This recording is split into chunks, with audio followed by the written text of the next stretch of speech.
Tonight on Nova Legends podcast, I have our Loudoun coaches panel on the eve of opening of the season. A very exciting time. I mean, there's Thanksgiving, but there's also opening night in basketball, which is some would argue is even more important. Uh, Guys, thanks again for joining me. Good to be here. Yeah. Well, let me introduce you guys for folks who have not been following basketball and don't know how these who these winners are. First, I have Jeff Hawes from Potomac Falls. Coach has won at least two state championships, right, Coach? Yes, sir. Numerous districts and regional championships. Uh, took a team last year that people thought would be rebuilding and had them a couple games, and they're going back to a state playoff. Definitely haven't played well, but they were a young team, and definitely will have a chance to make some noise again. I got Jacob Krogh, who started out at Broad Run just a few years ago. Was JV coach, now varsity.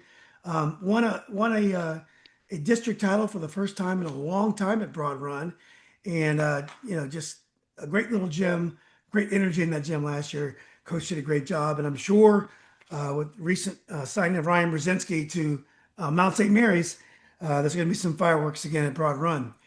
And last but not least, Ben Farquhar. Coach Ben has been slowly building that heritage program over here south of Leesburg. Had a very young team last year.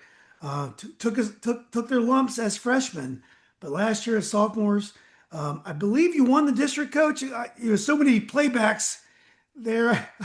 I believe Yeah, you won we districts, but definitely got to the state playoffs. All those kids are back this year. I think they're all juniors. Coach does a great job with those guys. But let's start. We mentioned briefly off air. There are some scheduling hiccups. Coach Hawes was talking about they're doing some Thursday games this year. I know in Fairfax that was a big deal a few years ago because there was a shortage of officials. So maybe it's just now hitting you guys out here. Anyway, why don't we talk about that? Our traditionally high school basketball played on Tuesdays and Fridays for as long as I can remember. And I know there was a shortage of officials the last few years, and they tried to kind of juggle the schedule a little bit to make sure there was coverage in all the games. But anyway, what's going on with the scheduling out here in Loudoun this season? Coach, you want to start? I called you out.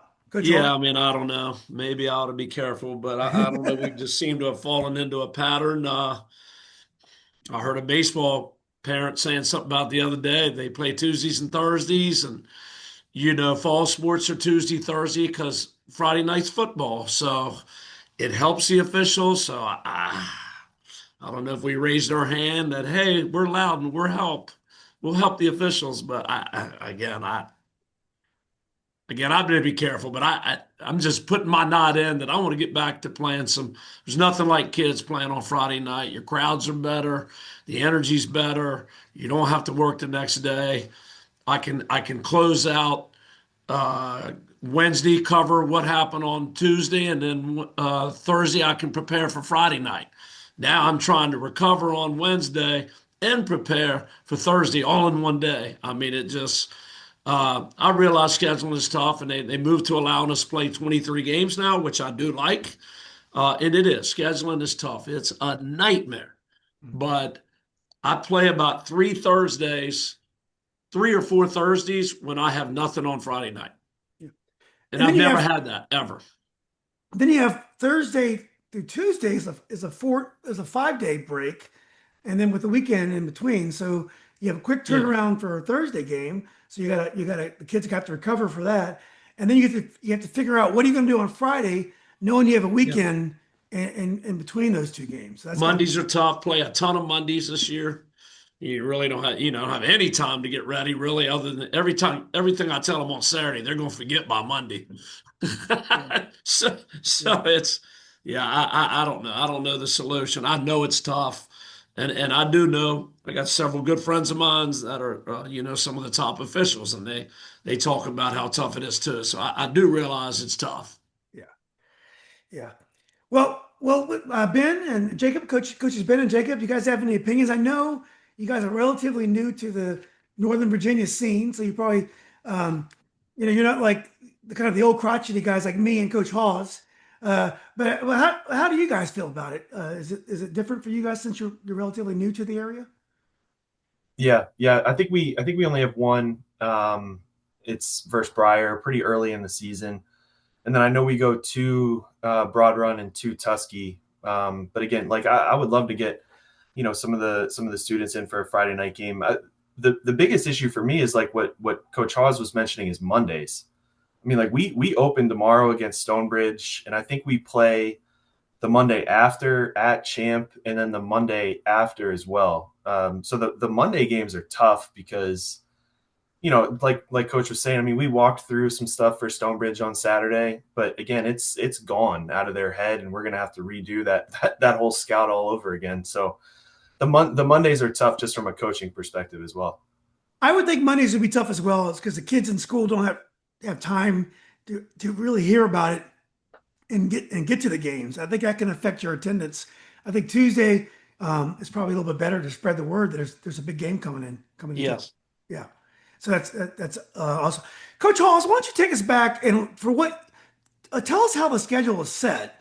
I know in some sports the schools themselves have flexibility in deciding who they play, but how is it done in basketball? Well, there's a master schedule that comes out that's made um, with your conference games in, and then there's a few county games sprinkled in there. There's some agreements between like us and Heritage, for example. We're playing Wednesday, and then you're left about, oh, I don't know, 6, 7 games, for example. We go to a tip-off tournament every year at Broadway. Um, my AD leaves me room for he knows we're playing in what's called a Champions Cup this year. A lot of good teams in it at South Lakes. It's going to be advertised on. It's going to be shown on that Baller TV or whatever it is. I don't want to say it wrong, but we're on TV somehow and playing West Potomac in that game, and then we travel down to Potomac every year. We're playing Garfield down there, which will be another good test for us. So you have a little freedom, and my AD's awesome in letting me work those out myself and where we're going. But there's kind of a base schedule that's set, that's made amongst the whoever does the scheduling in Loudoun, the ADs that get together and I don't know, put it in a computer, spit it out. I don't know how much they're able to study it. I really don't know. Yeah. And the change to Monday, Thursday, or Tuesday, Thursday, that was initiated by whom? Oh. Again, I don't want to say too much. All right. I don't want to say too Well, much. Ben, you're not working in the school, so your retirement is not in jeopardy. Are you going to? Yeah, I'm still working in the school. Yeah, I am still working. So I'm not sure why, but yeah, I enjoy it. Yeah. So, but yeah, I don't know. I wish we could. Like I'm telling you, there used to be 2 weeks, and they would pick a couple districts in Fairfax these 2 weeks, Prince William these 2 weeks, Loudoun, and you would have, let's say, December 8th through 13th, and you would have January 20 to 25. That those weeks you could not play Tuesday, Friday, and we would have some Monday, Thursdays, or Yeah. but everything else for the most part was Tuesday, Friday, Right. Yeah. other than those 2 weeks, unless, like I say, you went somewhere on a Saturday. Yeah. So, well, the good news is I didn't realize I'll be able to go to a game tomorrow night. So there's a game at Stonebridge tomorrow.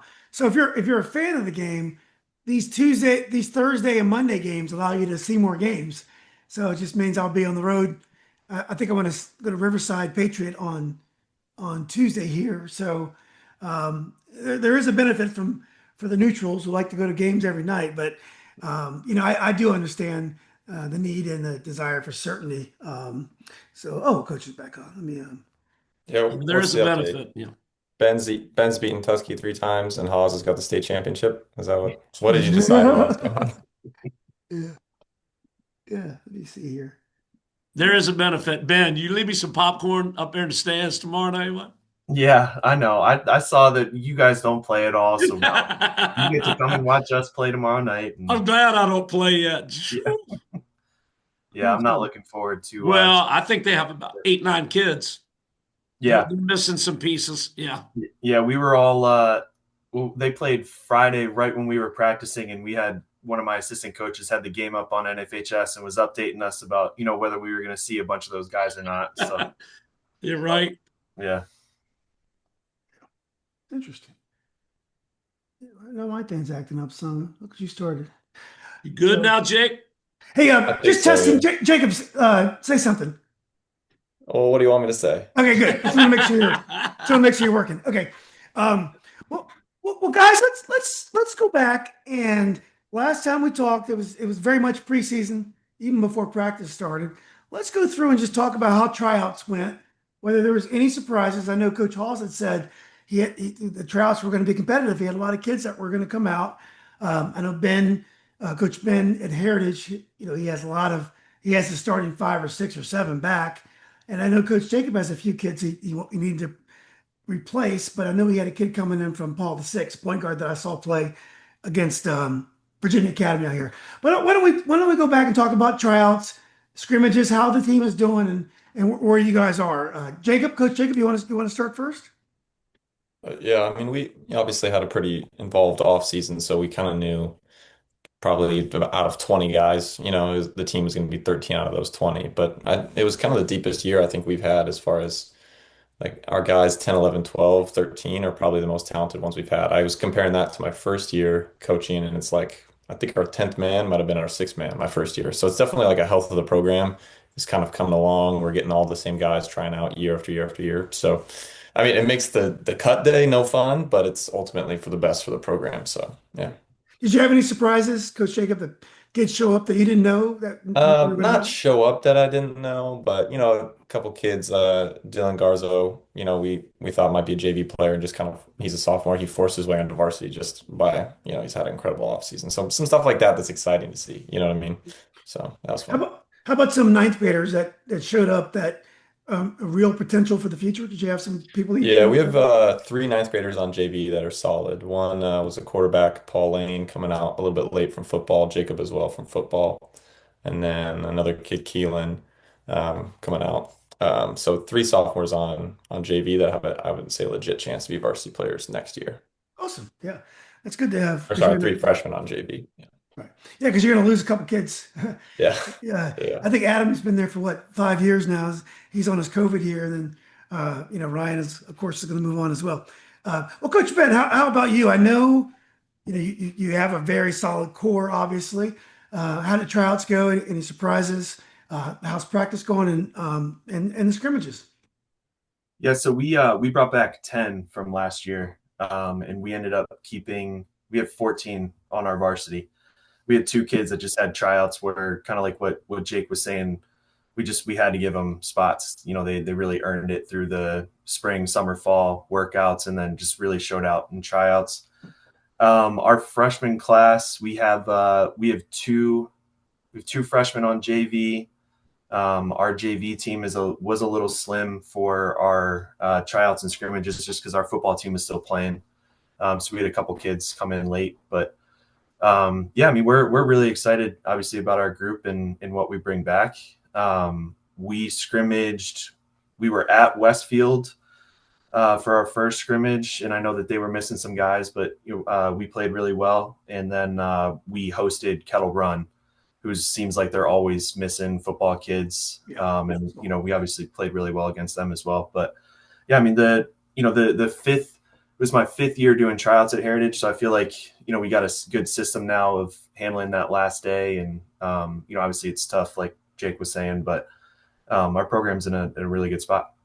Yeah, Coach, tell us about the Westfield scrimmage. I mean, they're highly touted as being the strong favorite to win Class 6. I think they have at least 2 guys that have already signed Division 1. They do have a football player that I saw yesterday, and another kid that was hurt. But I mean, they are 8 deep last year, so they can have 2 guys out there and be very tough. What did you think about them, and were you surprised you were able to hang with them? I wasn't surprised. I think we surprised maybe them a little bit. I think the Stemberger kid, the point guard who was at Champ a couple of years ago, I was surprised to see he's still bouncing around Virginia high schools, but he played really well. And then they had a shooting guard, Price. I'm not familiar with his first name. Jamon Price. I mean, that kid can go. He's a stud. But yeah, I think I don't know what the final score was. I think it was close throughout. We had some sophomores that played really well, some obviously, and then kind of our core group as well. So it went really well. That's a great scrimmage to have. It really tells you. I mean, if you can play with those guys, you're going to be in most of the games you play this year because they have a lot. So anyway, it's great, Coach. Well, Coach Hawes, again, you knew it was going to be competitive going into tryouts. I know you had some young players last year because you graduated so many players the year before. Tell us about the tryouts. I believe your football team was playing in the postseason as well, which doesn't always happen at Potomac Falls, but that's a good problem. It definitely adds a wrinkle. We had some of our biggest question marks were football players. So you're trying to get better, improve, and at the same time select your team. And some of the kids that were on the fringe were big time football players. So we said for 7 or 8 months it was going to be one of the hardest selection processes we've ever had. I've often said a lot of times people get real caught up in how many you have come out, how many you have come out, and then I think for basketball, the stronger your program, the less come out, because I think they do this and they figure it out. Yeah. And we had quite a few kids that didn't come out this year that would have been right on the fringe, and I think they did just that. To be honest, I think so we honestly didn't have too many, fortunately, that we had to let go. But even then, there was a few that were really tough. Good kids worked hard, and that's the hardest part of the job. So that was tough, but we finally ironed it out. Our teams just became final yesterday. Yeah. So we had a couple of sophomores that were right in the mix that ended up staying down on JV. I think so they can get a lot of PT there. They weren't going to start, and I hate keeping underclassmen, to be honest. If they're, I try to gauge it if I feel like they're going to be able to play about a quarter of the game. And if I really can't come to that conclusion, then I like keeping them down. Stay together, play, win, and learn how to win, and hopefully probably come up tournament time. One freshman, really good, stayed with me all 3 weeks. He's got a real good chance, and was trying to find every way to keep him. But again, he's not going to start. So our JV is going to be pretty good. So we're excited. We got a lot of work to do, and I think we play Jake and those guys in January, but our December schedule is probably the hardest it's been in a long time, and a little bit by design. So we're going to play a lot of people. This is no offense to anybody in our league, but on paper, we're going to play a lot of people out of league that are really good. So we're trying to prep for our league. Yeah, Coach Bill Bride told me you guys scrimmaged South Lakes. How that scrimmage South Lakes is the two-time defending state champs. Mm-hmm. One quarter got away from us. They handled it to us pretty good in the one quarter. I think we played 6. I think we won 4 of them, but they handed it to us in that one. So I think the running score was, it's scrimmage, right? But I played 16 guys because there was some still kids trying out. So then we went to Herndon the next night and had some pretty good success the next night at Herndon. So we got a lot of work to do. Yeah, Coach Austin's at Herndon. Hope he does great. He's awesome. Yeah, he's awesome. Yeah, both those guys, and Des is my guy. He's crazy, but he's crazy. He's crazy. And Coach, football players, what do you do with really good football players that are good athletes and competitive, but then maybe not the best basketball players in the world? How have you handled that in your career? I've been very lucky to have a lot of my best players ever were football guys. And sometimes, as a matter of fact, I had one catch touchdown today for Coker for Carolina. Yeah. Oh, that's awesome. Yeah. And I got another one getting ready to play here in about 15 minutes. Plays for Denver Broncos. That's awesome. Yeah, so been very lucky to have some Football player. studs, and it takes them a while to get their feet under them. It's a different kind of shape, Yeah. the basketball, but it usually doesn't take them long, you know. And, Yeah. Pulowski, our quarterback, he's a really good player for me. It took him about half a practice, and he looked pretty daggone good right That's away. good. So yeah. Yeah, when I played, I thought my coach favored football players, whether or not they could play basketball or not. And I was actually a football player, but I thought that he went too far with it. But Coach McKagan, if you're listening, still love you. So, guys, we had a drama filled season in football this year. We had we had uh, we had audio equipment on the sidelines for the uh, the sideline crew that does the first downs. We had a pro player in Lynchburg who had houses in multiple districts, and his kids were ruled not being eligible to play. We had the Fairfax controversy where the coaches were alleged to have paid for the rent of one of the players, and they were sanctioned. Lately, we had the coach from Union High School who's undefeated in the state semis. He's on the lam because there's allegations of unspeakable things. It's been an unbelievable football season. It was the same thing last year in terms of the drama. It doesn't happen that much in basketball. And I asked the Fairfax guys this on the podcast last week. Why do you think there's so much drama in football, but basketball is relatively smooth? We really don't have these big dust ups in basketball. Do you guys have any opinion on why that might be the case? Anybody want to jump in there? I got any volunteers, or are you guys gonna leave this one I, alone? I'd be guessing. I'd be guessing. Yeah, You're right. Some crazy stuff. yeah. Maybe you just don't hear about all the basketball stuff. It's out there probably. Yeah, yeah. It's very interesting. Well, let's get back to basketball. I guess you guys want to try to keep your jobs at least for the season. Uh, let's go back to basketball. Now I was watching these on Instagram, one of these clips, and Rick Pitino was saying the era of the point guard is over. Like point guards don't matter anymore, and I think the game is positionless now. You don't have to have a point guard.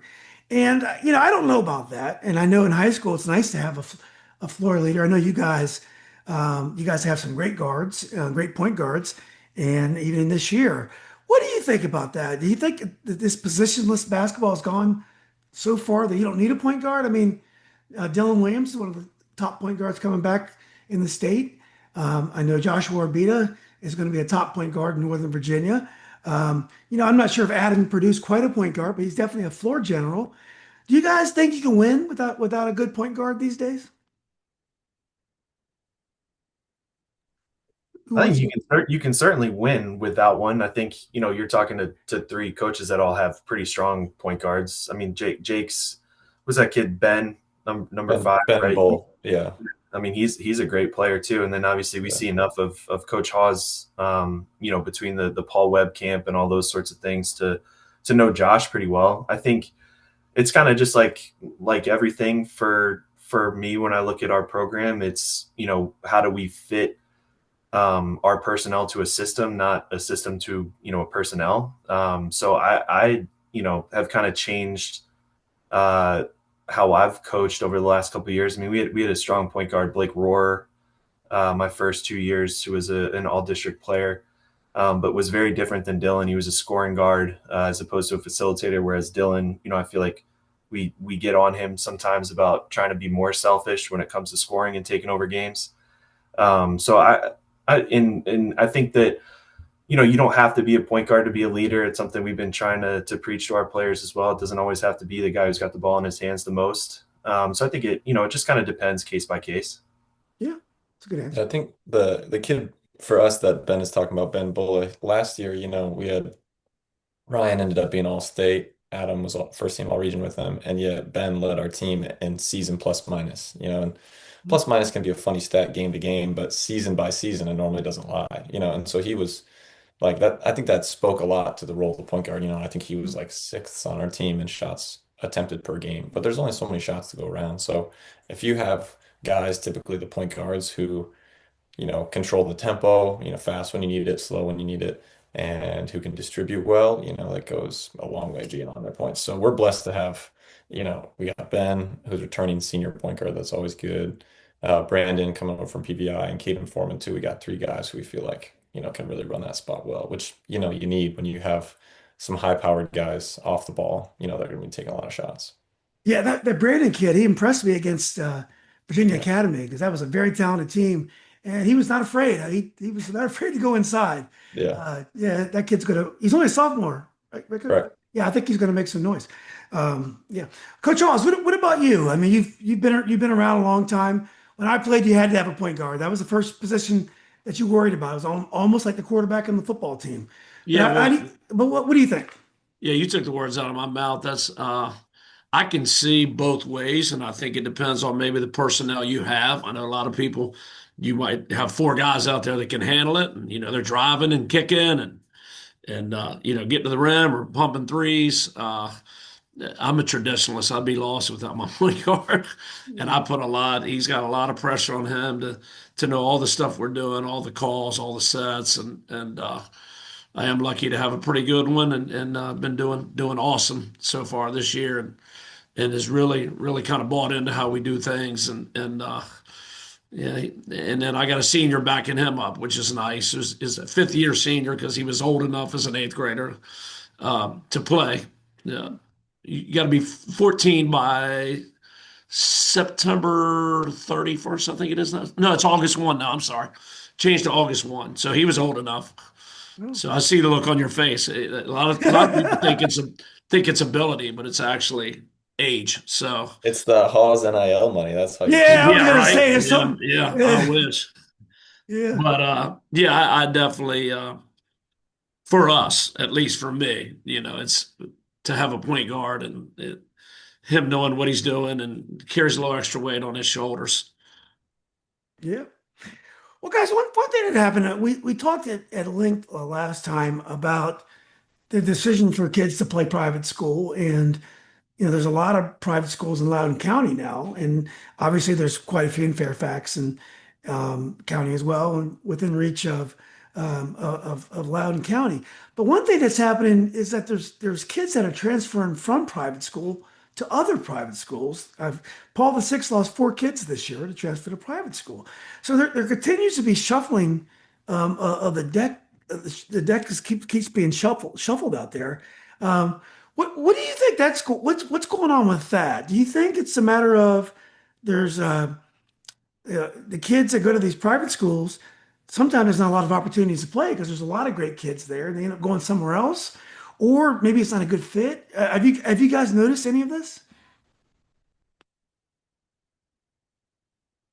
Coach, Coach Hawes, I know Yeah, you're it's a talking. major, it's a major pandemic across all levels of sports. Just ask Ole Miss football today.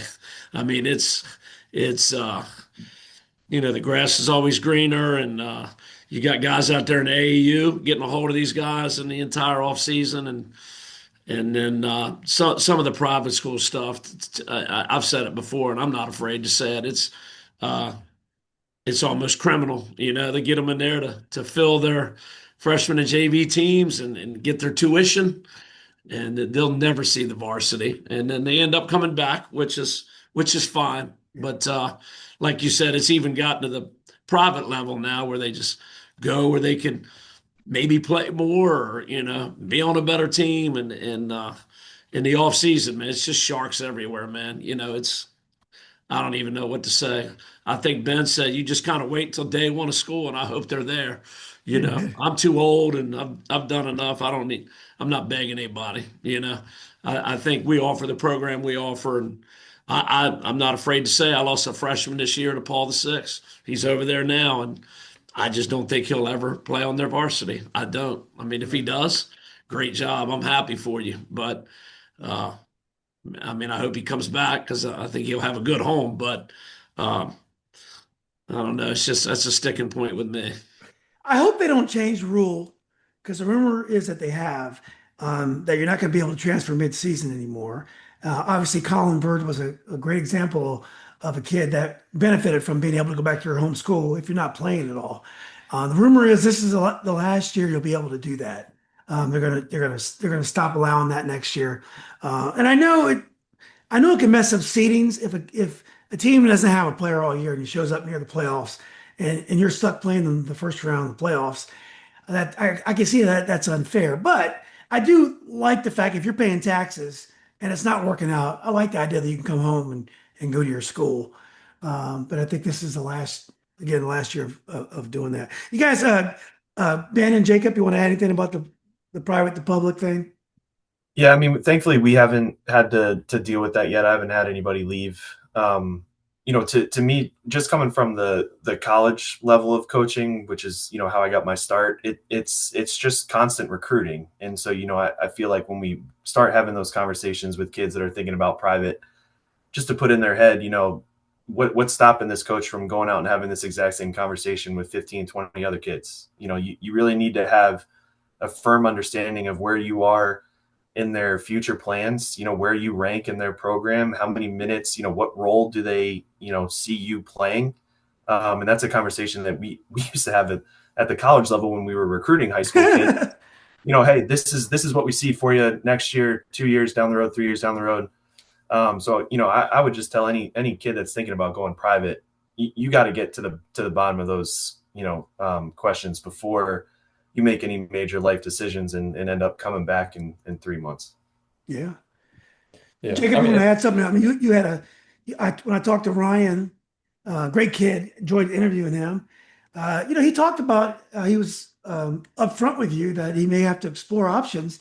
And to his credit, he came home. He stayed at Broad Run, and he's getting ready to have a great year. But did you have any comment about the continual shuffle at the between private and public and private and private? I think it is nice for the top level guys that there's such a private school infrastructure here. You know what I mean? So I mean, there's private schools around here that are, Duke, Kentucky backcourts every year. So it's a resource for the highest level guys. But then I think a lot of people that don't have any business chasing that, you know what I mean? They get, like Hawes was saying, they get sucked into that. And they lose a few years playing at their home school with their buddies, which I think is a sad thing as well. But I mean, back when I was a ninth grader, I went to a public high school outside my zone, to chase what I thought was a better basketball program, and it ended up being a good fit for me. But I also once I was there, I stayed all 4 years, So the bouncing back and forth, mid-career, I think that's gotta be tough on the kids because I mean you gotta remember these are 15, 16-year-old kids. Like they gotta sit at a lunch table, they gotta figure out who their teachers are, they gotta get class recommendations. So I do wonder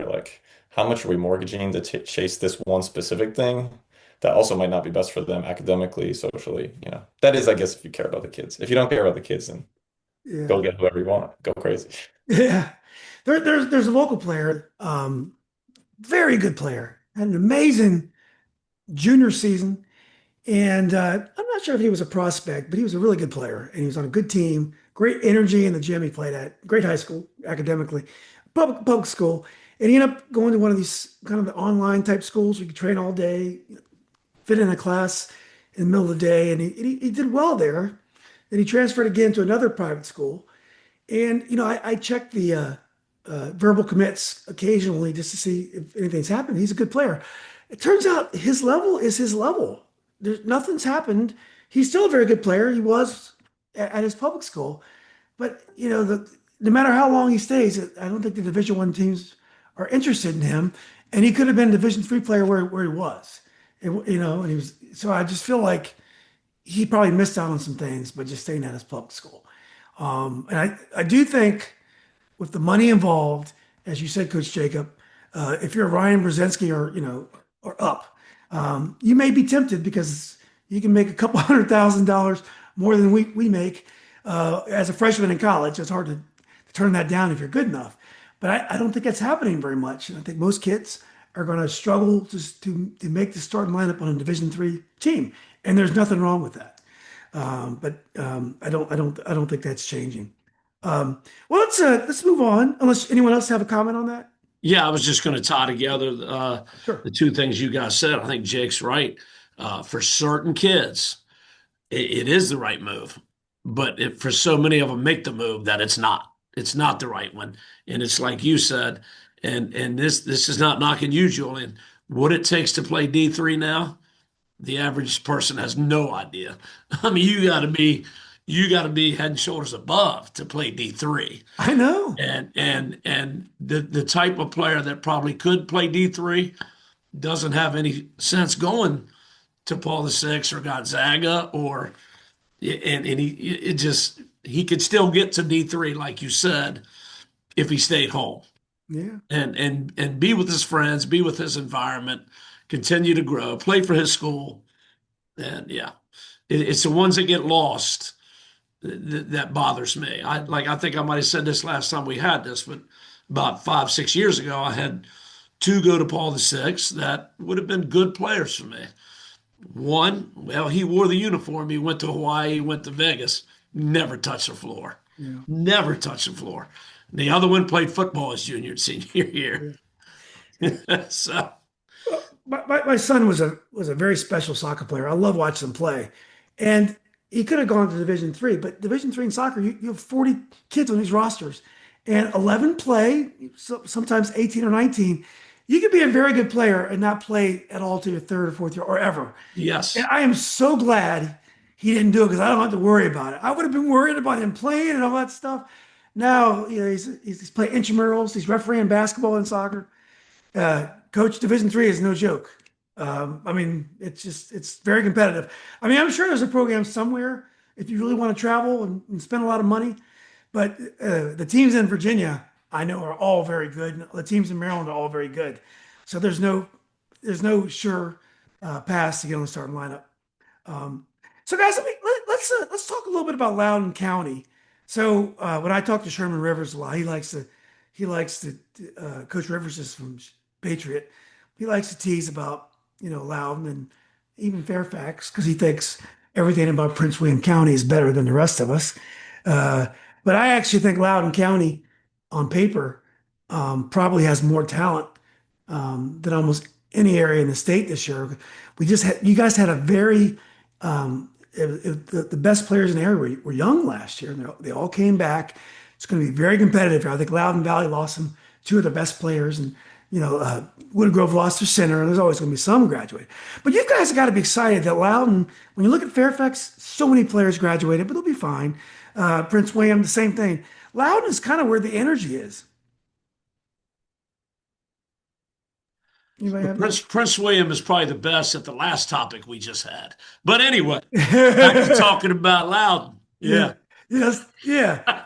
Yeah, we were a lot of good schools. I mean, when I was sitting looking at my schedule, it's a lot harder than it usually is just playing in Loudoun. So yeah, it's a lot of good players and some guys that stayed home, and it's going to be exciting. Yeah, I don't see too many nights off, even though the districts are kind of small. You have 8 to 10 district games, and that depending on which conference you're in. But I don't see that many nights off in district play. Yeah.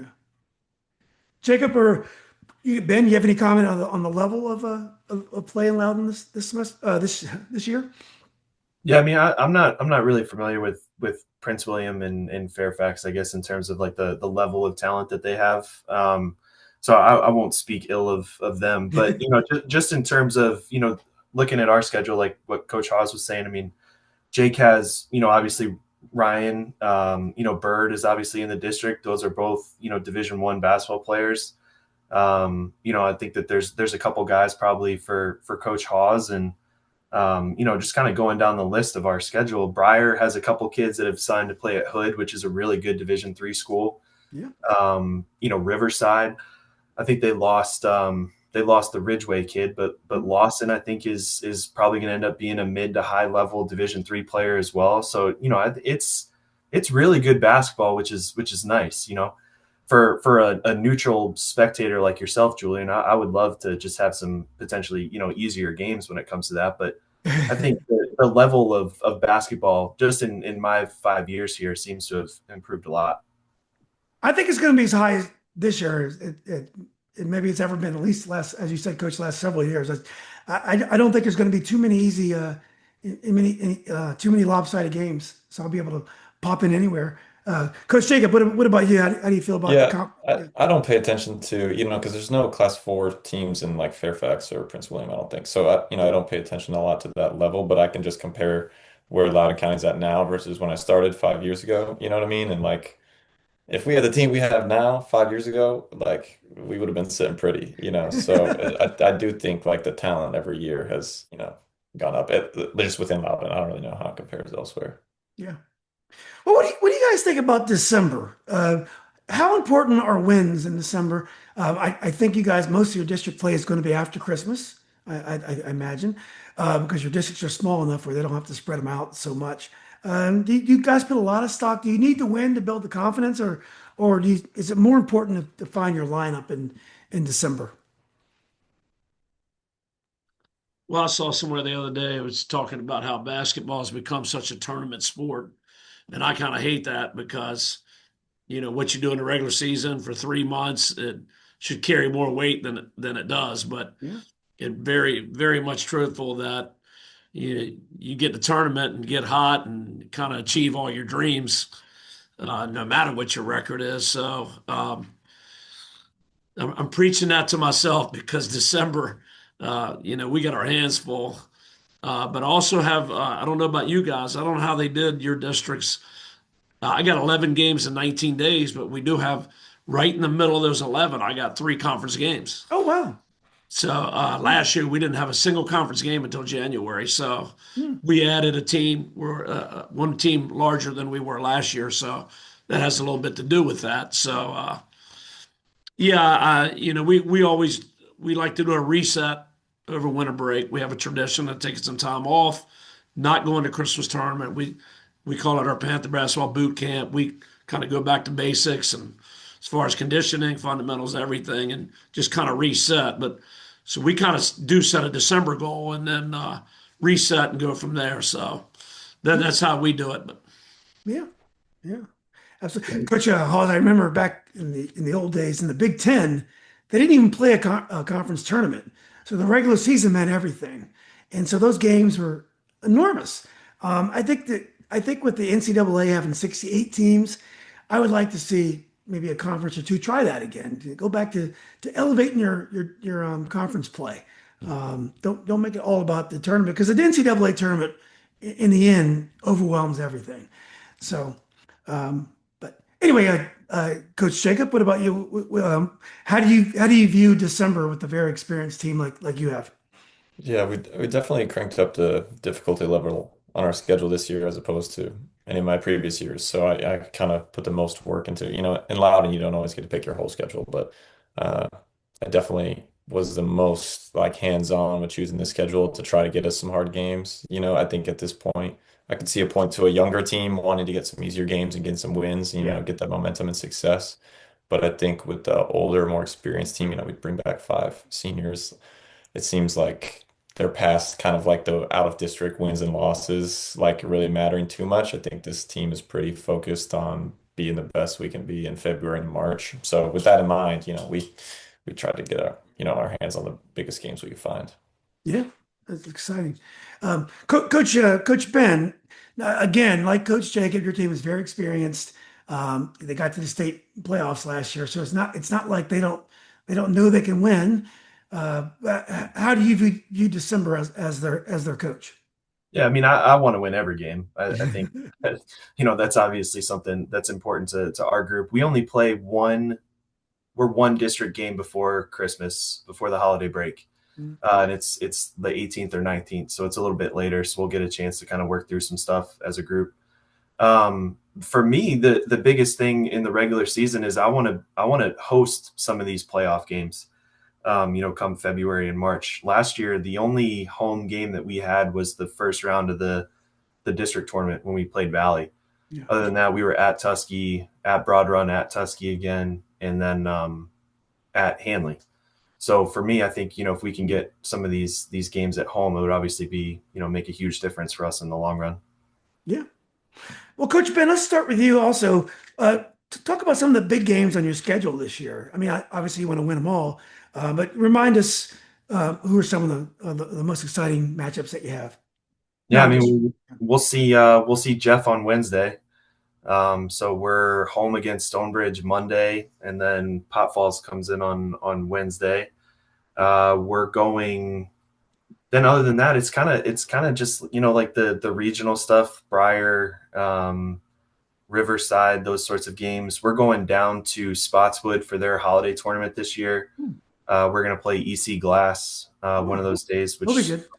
Yeah. was important for us to try to get tested a little bit. So then obviously the Tusky games are big. We're at Broad Run again for some reason this year.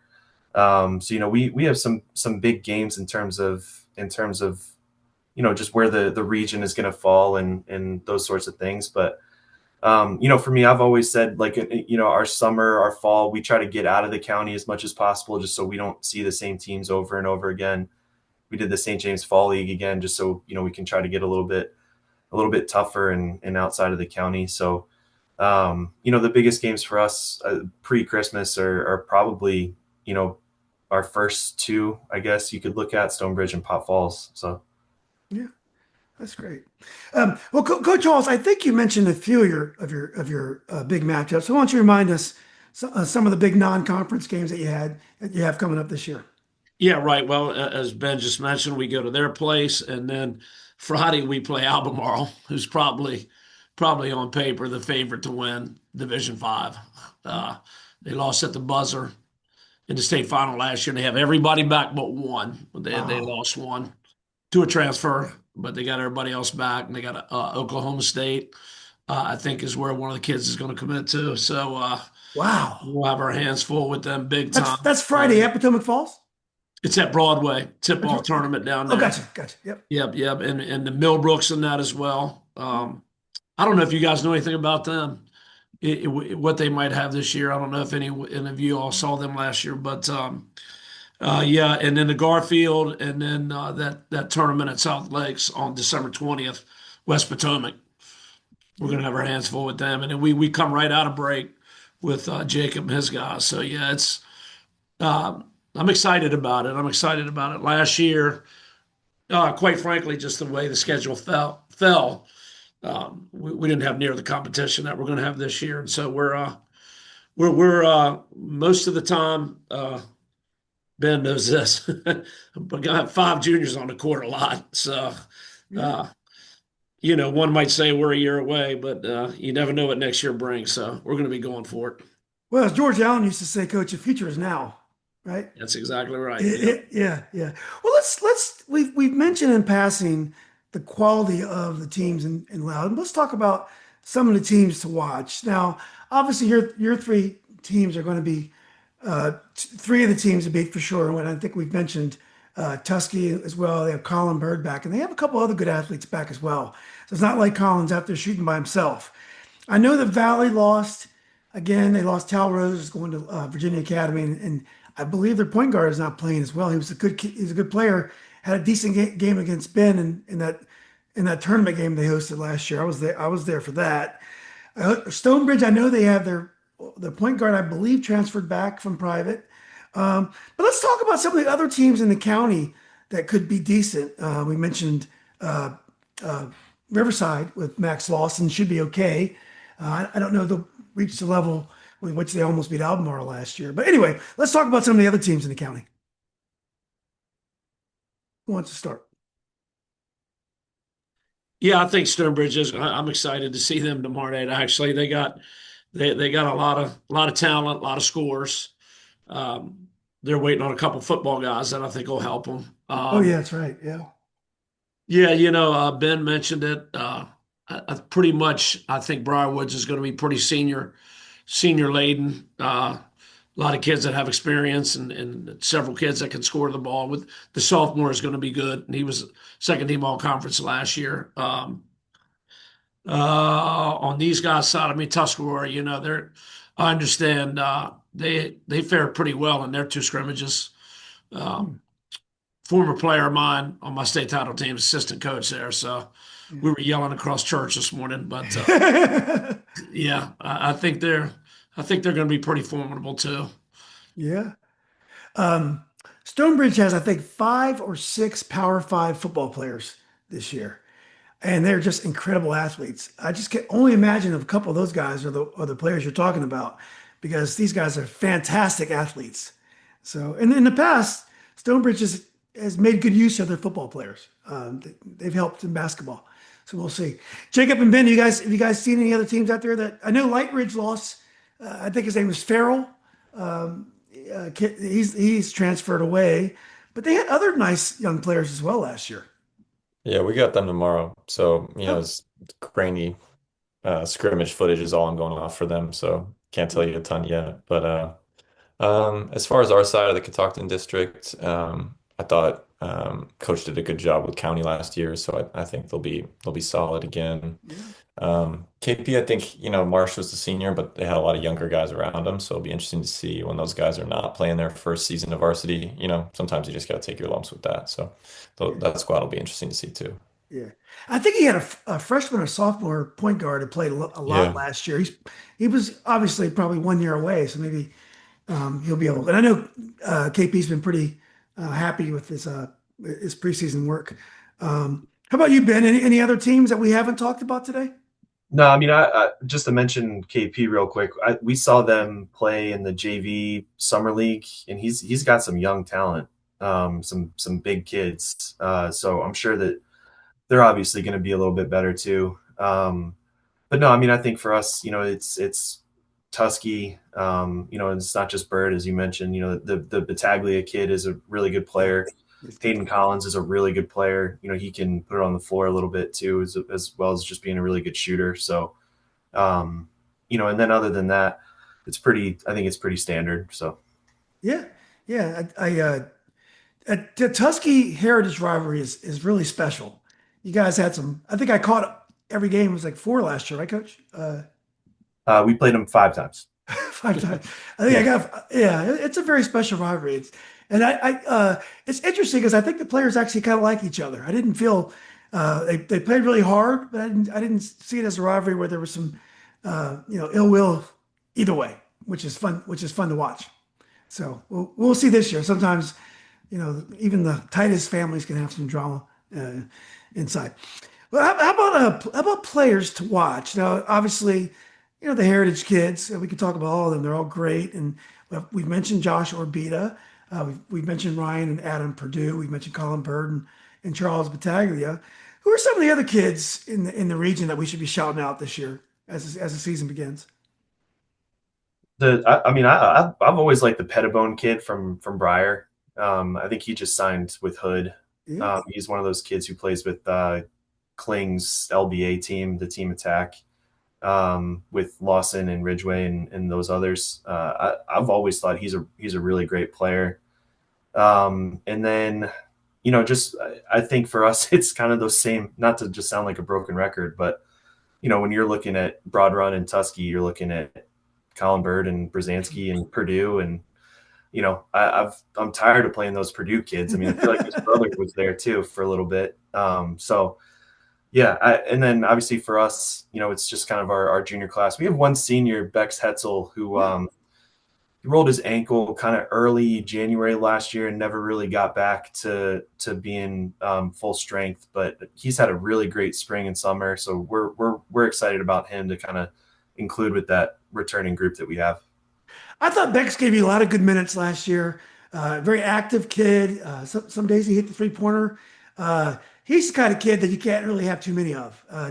He's a great kid to have on your roster. Does a good job. I get him mixed up with the other kid who kind of looks like him. Tyler Burns. Yeah, everybody thinks that they're twins, but no, they look similar, kind of similar games too. But we're really looking forward to Bex having a big breakout year. Yeah, and the other guys, you got Liam, you got Dylan, who we talked about. We have what's the other 2 kids? I want to make sure we give them their due. Yeah, Jordan Garland was first team all districts. Mason was first team all district, first Mason team Miller, all yeah. region. So yeah, we're excited about that group. Yeah, those kids. Mason had an unbelievable game against you guys. Dylan was in foul trouble, and Mason just shot the lights out one game. I forgot what game it was. It was the second half of the Tusky game. Yeah, That was one of those 5. Yeah. Yeah, he had a great game, and I think Dylan was in foul trouble. He was hurt. Maybe he was hurt. Yeah. Yeah, he was battling an injury. Yeah, so Mason just kind of took over. But Yeah, it's nice to have. Yep. Is it Coach? It was a Hawes or Jacob that didn't go on this one. Uh, That was Jacob. I'll Yeah. echo a couple of Ben's shout outs. I think Pettibone and Lawson, those two guards, Yeah. kind of back to what we were talking about, private versus public. That's kind of a case of like stay at your school, be your best guy. You know what I mean? Like those two, I think, are definitely their team's number ones, and you can tell, like, they play that way, and the team accentuates their skills. So that's kind of cool to see. Those kids are good. And Ben, you were talking about the Purdue kids. There's a younger brother. He's a seventh grader, and There's another Purdue kid? well, wait for it. He plays the piano. What a waste. So after this year, Ben, you are done with Purdue's. Yeah. I can't believe it. It's not too late. I mean, you can still pick it up. Yeah, it might be too late. Yeah. So, guys, last question. This is a very important question. You are three guys that have reputation of being collaborative with the officiating sometimes. What's the over and under on technical fouls on this call this year? Who's getting the most, and how many total technical fouls are we going to get this year? That's 0 for Coach Jacob. I only Yeah. had one last year. You know what? That's not bad. I only had one last year, and this year I got mine out of the way in the scrimmage, 90 seconds in. I mean, So, I've I always haven't said had one in 2 years. yeah, Is that the right? officials are too scared to give them the Yeah, they're afraid of Coach Hawes. yeah. I just know when to shut up. I go all the way to the edge. Yeah. Wow. It's I put a post on Facebook where one of the challenges I find with officiating, and I think we have great officials. So I'm not talking badly about the Cardinal. I'm talking about officiating generally. Is I think officials sometimes when they go to a game, they try to make the fouls even. They try to, if one team has 4 fouls and one has 1 foul, they all of a sudden it kind of clouds their judgment on the next foul. And when you have 3 officials trying to do that, you kind of get away. You got to get away from what is a travel, what is a foul, and I think you shouldn't worry about those things. The fouls are going to even out. If not in one game, over the season they're going to even out. So I don't think you should worry about it. But I don't think people like when I say things like that. But I think it's true. I see it often. I'm not talking about local games. I think officiating generally, we're always trying to make things even. I don't think we should worry about it. Just call the fouls and let them even out over the long run. Now, do you guys think I'm crazy for saying that, or do you guys ever see that yourselves? No, I mean, I think the teams play different styles too. It's like, there are some teams that are up in your face, like Potomac Falls, and then, there are other teams where they're playing a little bit further back and they're not up into every ball handler, reaching, grabbing, those sorts of things. So the evening out thing is always something that's drove me crazy as well, because I mean, if you have 2 teams that are playing the same style, then yeah, that would make sense. But a lot of times, especially in our district, it's 2 different, ways of approaching, the defense. So I'm with you on that. Yeah. Yeah, except for the second, as a coach, you look up there, you see 5-1 for the other team. You're sticking your finger in. Oh, both ways, ref. Yeah. Yeah. So Ben, I'm getting ready for my conversation with the refs on Wednesday when I got to be in their ears about how Potomac Falls is fouling us on every trap. And all that. Yeah. God. My favorite is all the calls in the center third of the court, but there's nothing called in the paint on either end. Every hand check, every move and screen, but then kids are getting killed in the paint. No call. And they go up. Yeah. He was straight up. He was straight up. If you got 2 refs that are calling it differently, but then the one guy seems to always be the trail on your side. You know what I mean? So it's like the guy who calls all the hand checks is the trail on your side, and then he's always on the baseline on the other side. It's like, oh man. Or it wasn't my call. It wasn't my call. Yeah, well, if you saw it, call it. One thing I really don't like about today's game is they don't call travels. I mean, you watch the college game now, it's almost as bad as the NBA. The players are just taking so many steps, and it's really hard to play defense. And I don't know why they can't call travels anymore.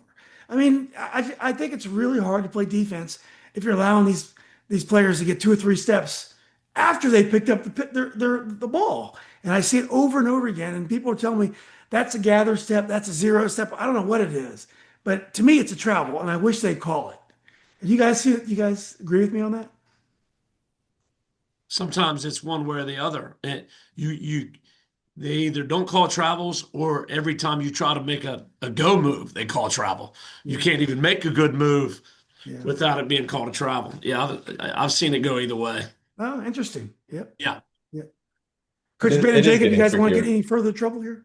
I think it is getting trickier, like with players are getting more advanced, you know. So it's like 15 years ago, high schoolers weren't doing Euro steps, you know, now they're doing Euro steps. They're doing, you know, we just had a travel called on a slow step, you know, or a kid gathered on the first and paused. And, you know, like that's a tricky one. It looks like a travel, but it's not. That's a tricky one to call. So I will say as the players kind of level up, we've talked about how the talent's gotten higher. So I do think, you know, offensively with the travels and stuff, it is getting harder to call. It's getting harder to call. I don't think I could. I'd have a hard time officiating these days because I don't know what a travel is anymore. I go there. It used to be easy. It used to be easy. You know, you pick up the ball, you got a step and a half, and that's all you had. And it's very easy to do it. But nowadays, I have no idea what a travel is. Coach Ben, are you going to chime in here? Or are you going to try to stay out of trouble? Yeah, I'm good. I've said my. That's good. Well, look, guys, I appreciate you joining me today. This is great talking to you. I really like last year. I love the Loudoun game so much. I didn't make it back home to Fairfax County as much, Arlington as well. And I know it's a drag for your schedules, but It looks like I'm going to be at Heritage on Monday. I'll be at Potomac Falls on Wednesday. And I'll be at Riverside on Tuesday. So it looks like it's. We're at Heritage. We're at Heritage. You're at Heritage on Wednesday. Yeah. Okay. Just like you, I thought for 7 months we were at home, but I got told last week we're at Heritage. So. Yeah, I get to see those boys twice this week. So good. Speaking of scheduling, yeah. Yeah. Well, anyway, guys, I just wish you the best of luck. I know it's exciting for you to finally get this thing started. It's been, I guess, about 6 or 7 months since we finished the last season. I just want to wish you the best of luck. And as always, I really appreciate your time. Thank you. Thank you for having us. Yeah, it's appreciate great, it, man. Thanks, Julian. Yeah, see you guys. Good luck this week. Good luck, Jake. I'll see you Wednesday, Ben. Yep. Yeah. All right, buddy. All right, guys. Take care now. Thanks, Julian. Yeah, of course. Thank you. Appreciate Take it, care. guys.